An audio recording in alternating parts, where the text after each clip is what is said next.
Haleluya. Shalom para penjelajah firman Tuhan yang berbahagia. Senang sekali boleh berjumpa lagi dengan Anda sekalian. Di 3 episode yang lalu kita telah membicarakan keajaiban-keajaiban Alkitab. Kita berbicara mengenai pengarangnya yang selalu hadir. Kita juga berbicara mengenai Logos to Theo, yaitu firman Tuhan yang ada di dalam pikiran dan hatinya Tuhan. Logos itu bukan sekedar perkataan, Logos itu juga adalah pikiran. Sebelum menjadi perkataan, ia telah ada di dalam pikiran dan hatinya Tuhan. Kita juga berbicara mengenai keajaiban yang lain, yakni bahwa firman Tuhan itu kekal. Dan kita membuktikannya dengan melihat bagaimana Tuhan melestarikan firman Tuhan itu dari zaman ke zaman. Tetapi Mazmur 119 ayat 89, Mazmur 119 ayat 89 juga mengatakan, "Forever, O Lord, your word is settled in heaven." Untuk selamanya ya Tuhan, firman-Mu itu ditetapkan di surga. Berarti bukan hanya di bumi saja, firman itu juga ditetapkan di surga. Atau mungkin juga yang dimaksud adalah alam surgawi. Kalau begitu, di alam supranatural ini firman Tuhan pun ditetapkan, dimapankan, dan senantiasa memberikan dampak yang efektif, yang positif. Selain itu kita sudah berbicara mengenai sifat meta-rasional dan sifat meta-emosional daripada firman Tuhan. Dengan perkataan lain, firman Tuhan itu supranatural. Kita tentu saja boleh memahaminya secara natural, secara manusiawi. Tetapi sifat yang lain itu yang adalah supranatural, kita tidak dapat memahaminya secara manusiawi. Kita memerlukan bantuan Roh Kudus, Sang Penolong, Roh kebenaran itu yang akan menyingkapkan segala kebenaran kepada kita. Di 1 Korintus pasal 2 ayat 14, terjemahan firman Allah yang hidup mengatakan, "Hanya yang memiliki Roh Kudus dapat memahami yang dimaksudkan Roh." Nah, ini menjadi kunci bahwa kita harus memahami kitab suci itu dengan pertolongan Roh Kudus. Karena perkara-perkara rohaninya, perkara-perkara yang supranatural, yang meta-emosional dan meta-rasional itu tidak bisa kita pahami dengan kesanggupan manusiawi kita.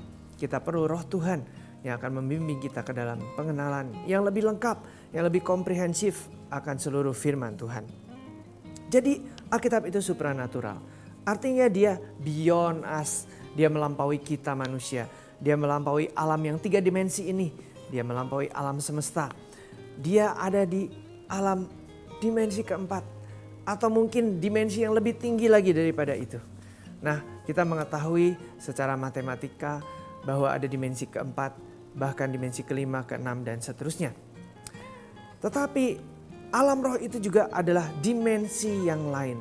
Dimensi yang melampaui, yang menguasai dimensi yang 3 dimensi ini. Seandainya kita bisa berjumpa dengan firman yang ada di dimensi yang lebih besar, yang melampaui dan menguasai dimensi ketiga ini, maka betapa hidup kita akan diubahkan. Bapak, Ibu, Saudara-saudari sekalian, ada orang-orang membaca Alkitab tetapi dengan maksud yang menurut saya kurang tepat. Yaitu Alkitab diperlakukan seperti sebuah primbon yang mencari kata-kata untuk menolong hidupnya saja. Alkitab bukannya dibiarkan berbicara kepada kita sebagai subjek berbicara kepada objek. Tetapi orang berusaha sekedar mencari kata-kata untuk menolong dirinya sendiri saja. Kita harus mendekati Alkitab ini dengan sikap yang lain. Yaitu dengan kerinduan untuk berjumpa dengan Sang Sabda sendiri. Yang ada di balik kata-kata itu. Dan perjumpaan dengan Tuhan yang kreatif, yang menciptakan firman itu, pastilah menghasilkan perubahan. Kalau tidak, kalau kita mendekati Alkitab sebagai sekedar sebuah buku lainnya, maka mungkin terjadi perubahan, tetapi sekedarnya saja. Tetapi kalau kita menjumpai Sang Sabda di balik sabda itu, maka perubahan atau transformasi yang terjadi dalam hidup kita merupakan sesuatu yang luar biasa. Saya sudah pernah mengatakan bahwa Alkitab ini diilhamkan kepada para penulis Alkitab. Dan pewahyuan itu haruslah turun lagi kepada kita menjadi pencerahan yang dibawa oleh Roh Kudus. Dan akibat pencerahan itu maka terjadi transformasi atau perubahan hidup kita. Jadi baiklah kita mendekati Alkitab dengan pengharapan bahwa Roh Kudus akan menghidupkan tiap-tiap ayat itu, tiap-tiap kata, dan menjadikan hidup kita berubah sesuai dengan rancangan dan rencana Tuhan. Haruslah demikian. Itulah yang disebut sebagai destiny, yaitu takdir Tuhan dalam hidup kita. Dan hanya dapat kita temukan bagaimana caranya di dalam Alkitab. Hal lain yang kita temukan dalam Alkitab ini berarti adalah Alkitab adalah sebuah panduan atau manual atau buku petunjuk. Kalau kita membaca sebuah manual, itu sebetulnya kita tertolong banyak. Sayang bahwa banyak orang misalkan membeli sebuah alat elektronik, entah itu handphone atau yang lainnya. Biasanya orang langsung memakainya saja dan coba-coba pencet tombol-tombolnya, cari tahu bagaimana caranya menggunakan dengan cara seperti itu. Tetapi orang-orang lain akan membuka manualnya sambil menggunakan alat itu dan lihat satu demi satu yang tertulis di dalam manual, lalu mencoba menerapkannya kepada alat itu. Dengan cara yang ini sebetulnya kita bisa menggunakan alat itu dengan lebih sempurna, lebih tepat, dan lebih lengkap. Segala macam fitur-fitur yang ada di dalamnya bisa kita gunakan. Kalau kita hanya coba-coba saja, pada umumnya ada banyak kemampuan atau fitur dari alat itu yang tidak kita ketahui. Nah, demikian juga Alkitab. Alkitab adalah buku manual, panduan hidup anak-anak Tuhan. Apabila kita membacanya dengan cermat dan teliti, lalu membandingkannya dengan hidup kita sendiri, dan menggunakan segala informasi yang ada di dalamnya untuk menjalani hidup kita, maka betapa hidup kita akan efektif dan efisien. Oleh karena Tuhan Sang Pencipta kehidupan kita, Dialah yang menciptakan Alkitab ini sebagai buku petunjuk bagi kehidupan kita. Saudara-saudara, secara supranatural itu kita juga bisa sensitif atau peka mengenai firman Tuhan yang sejati. Ada kalanya kita mendengarkan sesuatu dan hati kita merasa sepertinya ini bukan suatu kebenaran yang tepat. Tetapi ketika kita membaca Alkitab, roh kita dibuat sensitif oleh Roh Kudus. Maka kita akan seakan-akan mengenali aroma firman yang benar, atau mengenali kebenaran yang sejati yang di dalam yang ada pada bacaan yang kita baca di Alkitab itu. Setelah yang berikut ini, kita akan berbicara lebih lanjut mengenai topik ini.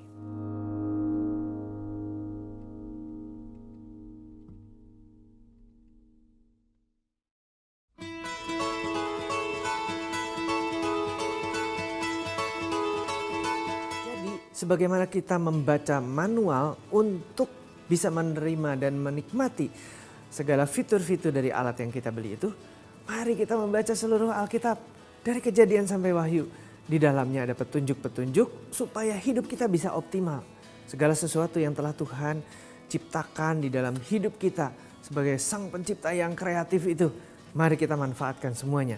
Dan kita memerlukan Alkitab untuk memberikan petunjuk supaya pemanfaatannya optimal di dalam hidup kita. Hal yang berikut dari Alkitab adalah sebuah surat wasiat. Kita ini adalah ahli waris bersama dengan Kristus. Di Roma 8 ayat 17 dikatakan demikian. Kita adalah ahli waris dari Bapa bersama dengan Kristus. Nah, surat wasiatnya adalah Alkitab firman Tuhan ini. Dan sebab itulah kita perlu membacanya baik-baik. Coba kalau Anda mendapatkan sebuah surat wasiat, entah dari orang tua, mungkin dari paman, atau dari kakek yang mengasihi Anda. Anda tentu membacanya baik-baik. Anda ingin tahu apa yang diwariskan kepada saya. Itulah juga sebabnya kita membaca Alkitab, supaya kita tahu warisan apa yang diberikan kepada kita. Warisan yang diberikan kepada kita itu sama seperti yang diberikan kepada Kristus. Oleh karena kita ini sewaris bersama dengan Kristus. Itulah perkataan firman Tuhan. Nah, kita semua yang percaya Tuhan Yesus, lahir baru, anak-anak Tuhan, sebetulnya kita sewaris dengan Kristus. Sayangnya kita tidak tahu seringkali seberapa banyak warisan itu. Kita hanya dapat mengetahuinya ketika kita membaca surat warisan itu, yaitu firman Tuhan. Sebab itu mari membacanya dan membaca dengan bersemangat dan bergairah, oleh karena di dalamnya kita akan menemukan banyak harta karun. Hal yang berikutnya lagi mengenai keajaiban Alkitab, bahwa membaca Alkitab itu adalah ekspresi daripada kita mengasihi Tuhan kita. Bukankah di dalam Markus 12 ayat 30 kita dihimbau untuk mengasihi Tuhan dengan segenap hati, dengan segenap jiwa, dengan segenap akal budi, dan dengan segenap kekuatan kita? Salah satu ekspresinya dari mengasihi Tuhan dengan akal budi adalah kita membaca Alkitab kita dengan cermat dan memikirkannya dengan sungguh-sungguh. Kita tidak membiarkan pikiran kita menjadi malas ketika membaca. Kita dengan sungguh-sungguh bertanya-tanya, apa makna dari kata ini? Apa makna dari kalimat ini? Apa makna dari perikop ini? Apa makna dari kisah ini? Apa makna dari surat ini? Berpikir dengan sungguh-sungguh, berpikir dengan keras untuk memahami artinya.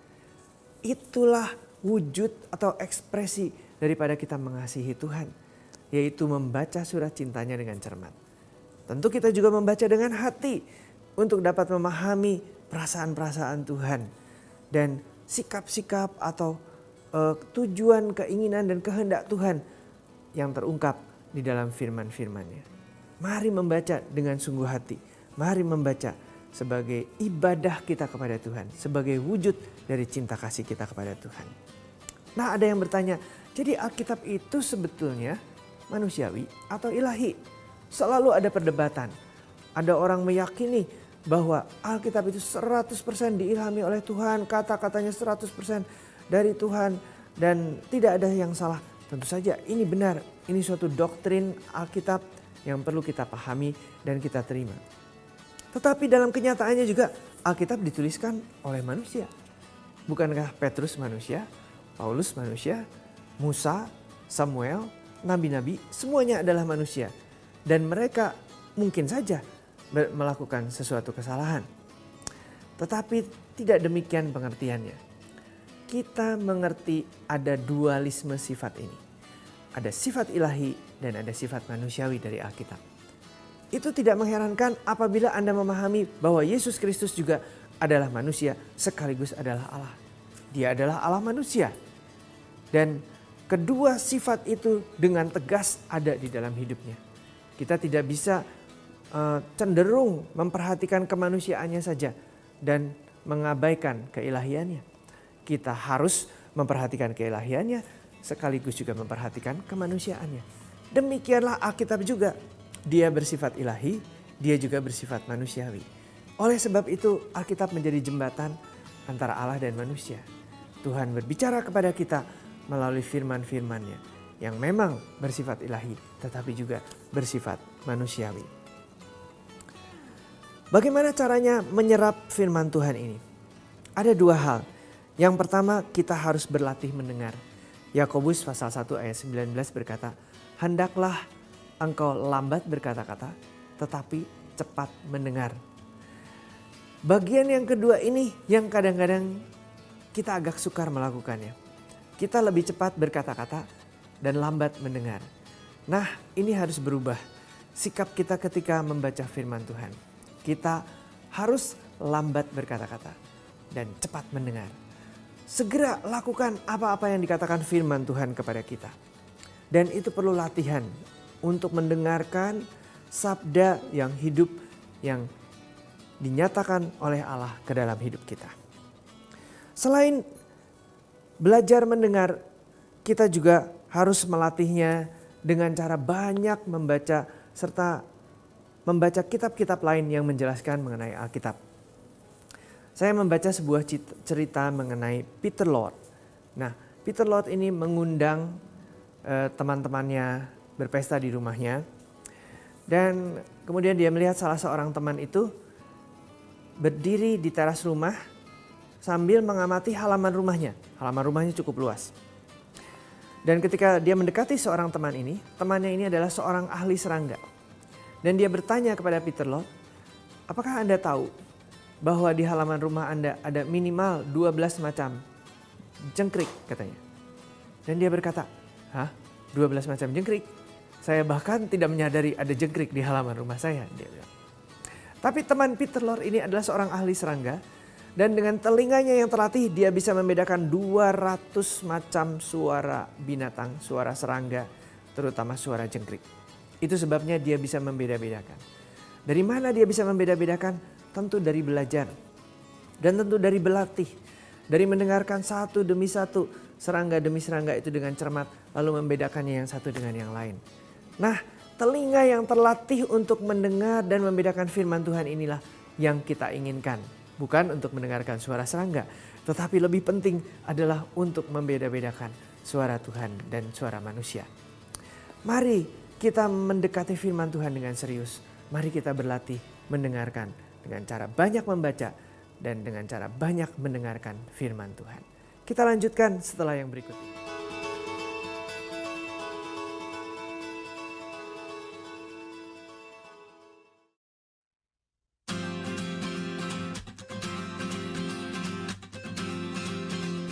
Selain kita belajar mendengar dan berlatih mendengar firman Tuhan.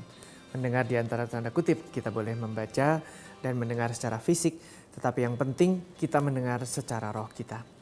Kita juga harus mengubah sikap kita ketika mendekati Alkitab. Seperti yang dikatakan tadi, janganlah mendekatinya sebagai primbon demi untuk mendapatkan manfaat-manfaatnya saja.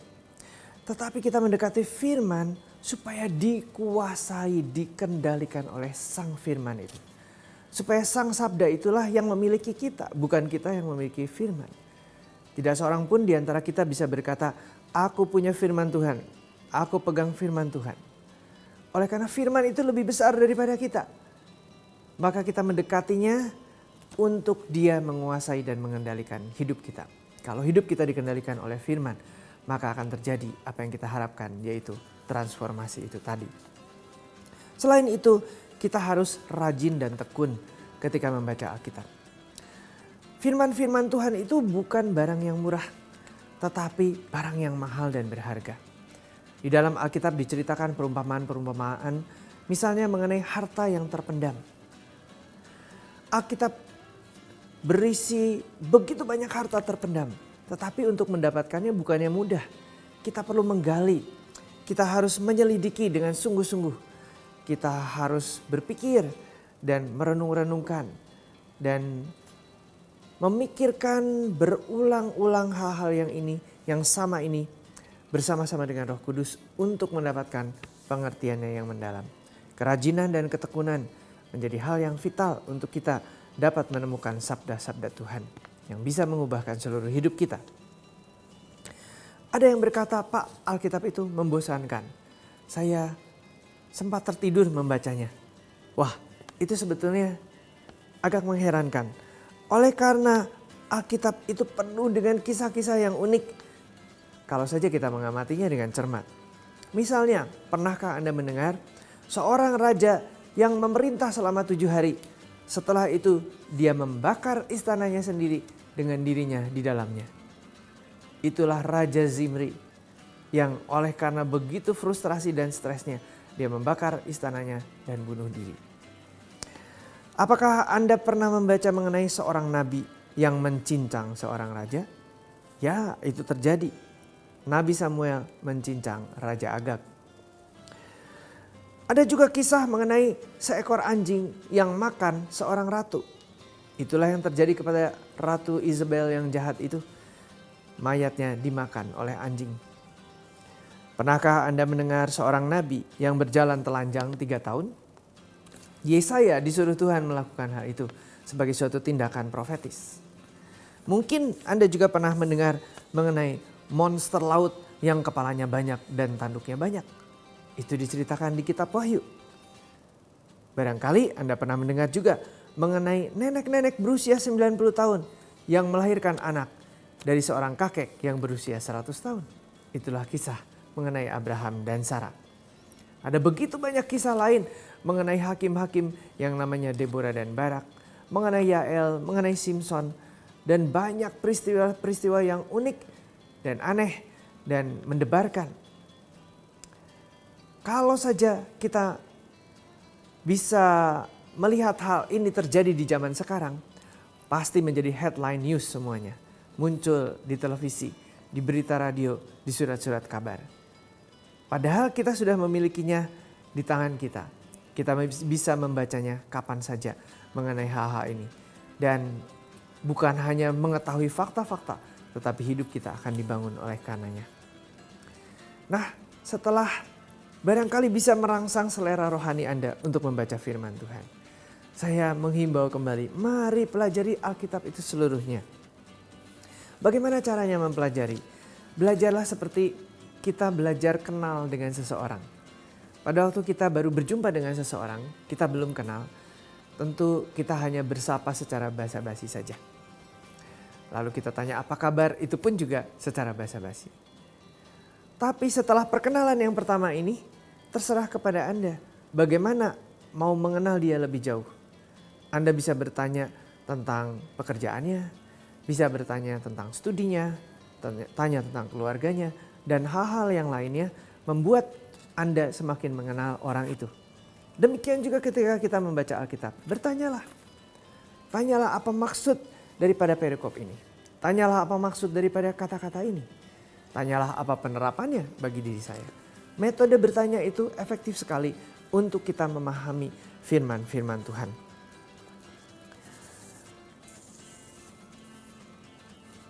Melalui hal itulah, melalui beberapa kiat tadi untuk mendekati Alkitab, hidup kita akan mengalami transformasi. Harapan kita bahwa setiap perkataan yang keluar dari mulut Tuhan akan berdampak pada jiwa kita. Sehingga terjadi suatu transformasi yang besar. Transformasi dari cara berpikir kita. Kerangka pikir kita itu perlu diubah. Paradigma kita perlu diubahkan. Dan firman-firman Tuhan sanggup mengubahkan cara berpikir kita dan paradigma kita. Seringkali cara berpikir kita terlalu sempit atau terlalu menghakimi. Ya. Tetapi dari Alkitab pikiran kita akan diperluas. Kita akan melihat perkara-perkara ilahi. Lalu cara berpikir kita pelan-pelan akan diubahkan. Demikian juga cara bicara kita akan diubah oleh firman Tuhan. Dan kalau cara bicara kita diubahkan, maka akan berpengaruh juga kepada cara kita menjalani kehidupan kita. Hidup kita harus diubahkan oleh firman Tuhan. Gaya hidup kita harus diubahkan. Cara bicara kita diubahkan. Dan cara kita menyelesaikan masalah diubahkan. Cara kita memperlakukan orang-orang lain diubahkan. Seluruh sikap hidup kita dan perilaku kita diubahkan oleh firman Tuhan. Demikianlah besarnya kuasa mentransformasi yang ada di dalam kitab suci ini. Saya menantikan perjumpaan berikutnya dengan saudara-saudari sekalian. Tetapi pada saat ini saya ingin mendoakan Anda supaya kita mendapatkan pengertian yang lebih mendalam tentang firman Tuhan. Mari berdoa. Roh Kudus, Engkaulah yang mengarang firman Tuhan. Engkaulah yang telah menyampaikan kata demi kata yang penuh dengan keajaiban itu. Yang syarat muatan ilahinya, yang syarat dengan perkara-perkara yang sanggup mentransformasi hidup kami. Berilah kepada kami semuanya kecintaan yang lebih besar, kerinduan yang lebih mendalam akan Alkitab dan firman-firman-Mu. Berilah kami kerajinan dan ketekunan untuk mempelajari firman Tuhan, sedemikian sehingga hidup kita dikuasai, dikendalikan, bahkan diubahkan oleh karenanya. Terima kasih Tuhan, dalam nama Yesus. Tuhan memberkati Anda sekalian. Sampai berjumpa di episode berikutnya dari The Explorers.